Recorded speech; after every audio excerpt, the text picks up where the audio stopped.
Two American aircraft carriers are about to be in the same region at the same time. That is not a routine schedule. The U.S. Navy typically keeps its carrier deployments staggered on purpose, so only one flat hop is tied down in any single hot zone while the rest of the fleet rotates, trains, and repairs. According to exclusive reporting from the Wall Street Journal, with follow-on coverage from the Hill and Stars and Stripes, the Navy is now sending the carrier USS George Washington toward the Middle East. It would join the USS Abraham Lincoln, whose strike group is closing in on 9 months deployed in or near the region. 9 months is long. Most carrier deployments run closer to 6 or 7. So when a second carrier gets added on top of an already extended one, that's the kind of signal defense analysts read closely. Here's what this video is going to do. We're going to lay out exactly what has been reported, and only what has been reported. We're going to explain, in plain terms, how carrier strike group rotations are supposed to work, so you can see for yourself why 2 carriers near Iran at once is unusual rather than normal. And we're going to be honest about where the confirmed facts stop and where the open questions begin, because a story like this attracts a lot of speculation, and our job is to separate that from what's actually known. Let's start with what's actually on the record. The Wall Street Journal reports that the Navy is dispatching the USS George Washington toward the Middle East. The Hill and Stars and Stripes have since published their own coverage citing that reporting, which is a common pattern in defense journalism. One outlet with sourcing inside the Pentagon or Congress breaks a deployment story first, and outlets that specialize in military and veterans coverage follow with their own confirmation or added detail. As of this recording, we haven't seen a Navy press release on Navy. MIL formally announcing the George Washington's movement, and that matters. Until the service itself confirms troop and ship movements on the record, the most accurate way to describe this is reported, not announced. The second piece of the picture is the USS Abraham Lincoln. Its carrier strike group has been deployed to or near the Middle East for close to 9 months. Sit with that number for a second, because 9 months is significantly longer than the Navy's own planning target. I went back through how the Navy typically talks about deployment length in its own personnel and readiness guidance, and the figure that keeps coming up is 6 to 7 months as the target, with extensions treated as the exception that requires real justification, usually an ongoing operational need the Navy doesn't want to leave uncovered. 9 months isn't catastrophic by historical standards. There have been longer deployments during high-tempo periods. But it's long enough that keeping the Lincoln in place while also moving the George Washington toward the same theater is the kind of decision that gets made deliberately, not by accident of scheduling. So why would the Navy do this instead of simply relieving the Lincoln with the George Washington in a normal one-for-one handoff? Here we need some general background on how carrier presence works, kept separate from the specific facts of this story. A single carrier strike group already represents an enormous amount of striking power. The carrier's air wing alone, plus the destroyers and cruisers that travel with it for air and missile defense, plus in many cases a submarine operating in support.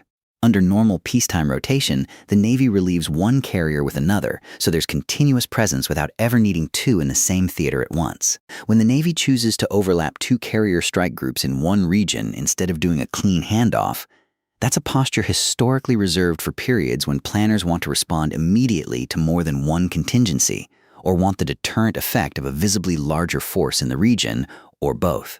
We saw a comparable overlap in October 2023 when the Navy moved the USS Gerald R. Ford and later the USS Dwight D.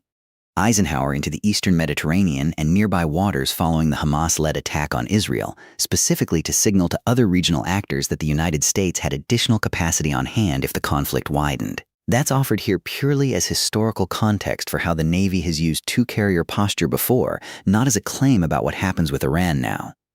One obstacle in reporting a story like this, honestly, is that ship movements are rarely confirmed in real time. The Navy has legitimate operational security reasons not to publish a carrier's exact position or the precise date it crosses into a given fleet's area of responsibility.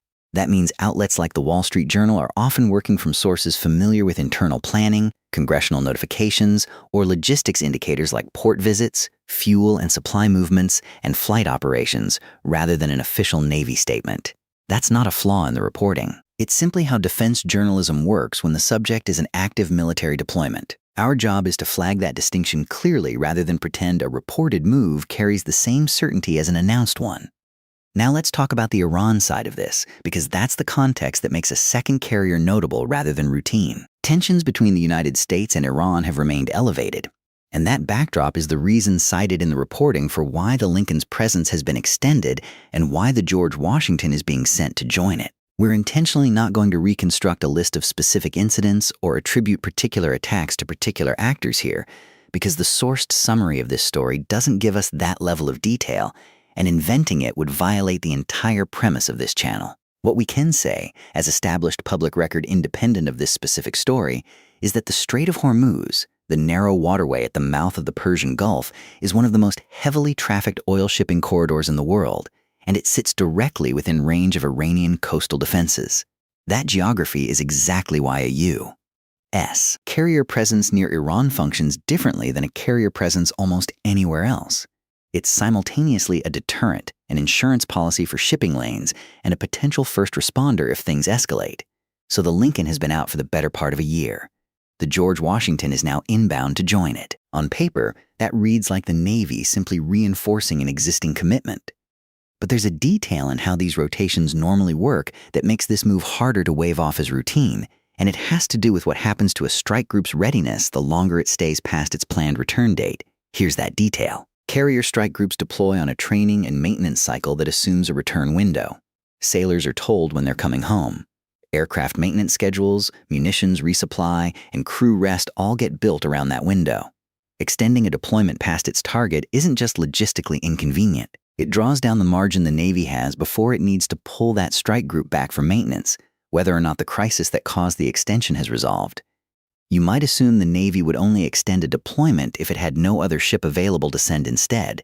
That's not quite right. The Navy has repeatedly shown it will extend an in-place carrier and add a second one on top, rather than do a straight swap, specifically because a strike group already on station has an operational picture and established communications that a freshly arrived one would need time to rebuild.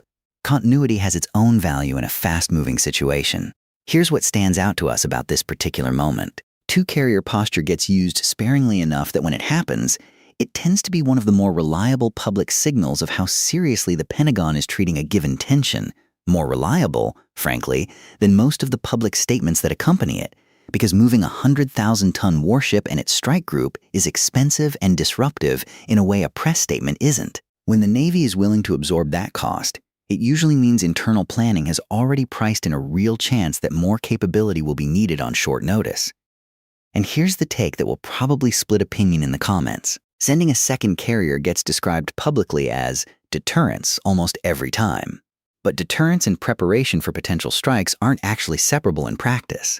A carrier strike group positioned to deter is, by definition, also a carrier strike group positioned to act if deterrence fails. Officials have every incentive to lead with the word deterrence because it's the calmer framing, but the hardware being moved into place doesn't care which label gets used. We think it's more honest to say the Navy is buying itself the option to do either, rather than picking one word and insisting that's all this is. So we'll put the question to you directly.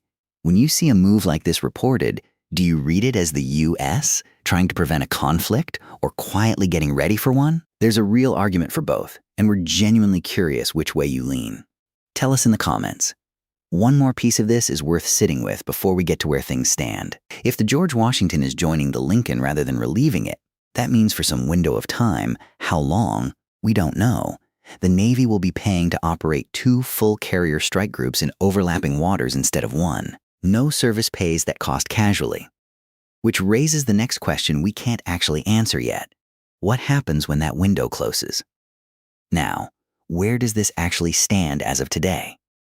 Confirmed, based on the reporting we have, the Abraham Lincoln Strike Group has been deployed for close to 9 months, largely in or near the Middle East. The Wall Street Journal has reported that the Navy is sending the George Washington to the region as well, and that reporting has been picked up and covered further by The Hill and by Stars and Stripes, both established, credible outlets for U.S. military reporting. Not yet confirmed by an official Navy statement, as far as we can find, an exact date for the George Washington's arrival in the region, the precise operational tasking each carrier will have once both are in place, and whether the Lincoln will be relieved once the George Washington arrives or whether the overlap is meant to persist. We looked for a Pentagon or Navy press release confirming the deployment directly and didn't find one at the time of this recording. Worth remembering any time a story like this circulates, because according to sources familiar with the planning and the Department of Defense announced carry very different levels of certainty, even when they end up describing the same real event. There's more nuance in the underlying reporting than we can responsibly cram into one video without either padding it with guesswork or running long. If you want us to go deeper on how carrier strike group scheduling actually gets decided inside the Pentagon, drop more in the comments and we'll consider a follow-up once there's more confirmed detail to work with. So what should you actually watch for next? Keep an eye on whether the Navy issues a formal statement confirming the George Washington's movement. That's the point where reported becomes official. Watch for whether the Lincoln gets relieved once the George Washington arrives, or whether both remain on station together, since that overlap duration is itself a signal of how long planners expect the current tension to last. And watch regional shipping and insurance advisories around the Strait of Hormuz, since those tend to move in response to the same underlying risk assessment that drives Navy deployment decisions, even though they're published by entirely different organizations. 2 carriers, 1 region, and a strike group that's already stayed twice as long as planned. That's the confirmed shape of this story right now. What comes next, whether this cools tensions or precedes something sharper, genuinely isn't public yet, and anyone telling you otherwise with certainty is guessing. We'd rather tell you what we don't know than fill the gap with something invented. If you want to understand how a carrier air wing actually generates the kind of combat power that makes this deployment matter in the first place, that's a good next watch. We break it down in plain terms in another video on this channel.